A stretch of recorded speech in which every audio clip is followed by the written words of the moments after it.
സൗദിയും ബ്രിട്ടനുമിടയ്ക്കുള്ള സൗഹൃദം ശക്തമാക്കാൻ ഉദ്ദേശിച്ചാണ് ബ്രിട്ടീഷ് വിദേശകാര്യമന്ത്രി ഫിലിപ്പ് ഹാമൻഡ് റിയാദിലെത്തിയത്. സൗദി ഭരണാധികാരി സൽമാൻ രാജാവ് തലസ്ഥാനത്തെ അലിയാമ കൊട്ടാരത്തിൽ ഹാമൻഡിനെ സ്വീകരിച്ചു. ഉഭയകക്ഷി പ്രാധാന്യമുള്ള വിഷയങ്ങൾക്ക് പുറമെ മേഖലയിലും അന്താരാഷ്ട്ര തലത്തിലുമുള്ള രാഷ്ട്രീയ സുരക്ഷാ വിഷയങ്ങളും ഇരു നേതാക്കളും ചർച്ച ചെയ്തതായി ഔദ്യോഗിക വാർത്താ ഏജൻസി അറിയിച്ചു.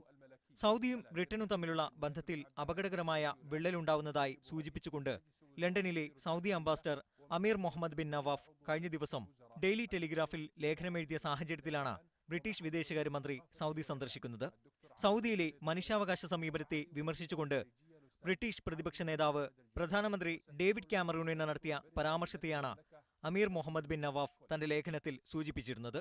ദീർഘകാലമായി ബ്രിട്ടനുമായി സഖ്യത്തിലുള്ള സൗദി ഉൾപ്പെടെയുള്ള മേഖലയിലെ രാജ്യങ്ങളുമായി സൗഹൃദം ശക്തമാക്കുന്നതിന്റെ ഭാഗമായാണ് വിദേശകാര്യമന്ത്രിയുടെ ഗൾഫ് പര്യടനം.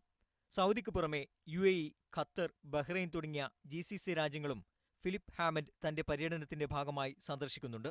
സൗദി കിരീടാവകാശിയും ആഭ്യന്തരമന്ത്രിയുമായ അമീർ മുഹമ്മദ് ബിൻ നായിഫ്, സാംസ്കാരിക വാർത്താവിനിമയ മന്ത്രി ആദിൽ സെയ്ദ് അത്തുറൈഫി, വിദേശകാര്യമന്ത്രി ആദിൽ അഹമ്മദ് അൽ ജുബൈർ, ലണ്ടനിലെ Saudi ambassador Amir Muhammad bin Nawaf bin Abdul Aziz, റിയാദിലെ ബ്രിട്ടീഷ് അംബാസഡർ സൈമൺ കോലിസ് എന്നിവരും സ്വീകരണ ചടങ്ങിൽ സംബന്ധിച്ചു.